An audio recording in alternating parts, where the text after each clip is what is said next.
बलौदाबाजार में यातायात जागरूकता पर हुई कतको लगन प्रतियोगिता प्रतियोगी मल्ला देग इस पुरस्कार। सड़क सुरक्षा माह के समाप्त होने के बाद बलौदाबाद जिला में अब यातायात जागरूकता की विशेष अभियान के तहत एक अलग सी कार्यक्रम के आयोजन करेगी। इस मौके में कलेक्टर दीपक सोनी और वरिष्ठ पुलिस अधीक्षक विजय अग्रवाल चित्रकला निबंध प्रतियोगिता सहित अलग अलग प्रतियोगिता में प्रथम, द्वितीय और तृतीय स्थान प्राप्त करने वाला स्कूली बच्चा मल्ला प्रशस्ति पत्र और हेलमेट और जैकेट प्रदान करके सम्मानित करें।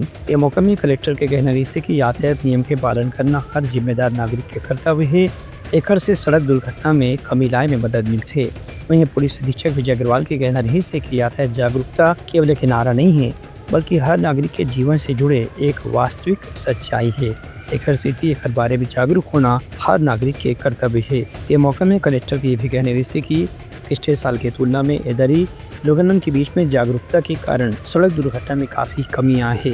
वहीं पुलिस अधीक्षक के कहना है कि खास तौर से स्कूल कॉलेज के क्षेत्र के आसपास जहां ट्रैफिक बहुत व्यस्त होते, वहां लोगन मन यातायात के प्रति नियम की जागरूकता दिखाई के ज्यादा जरूरत है।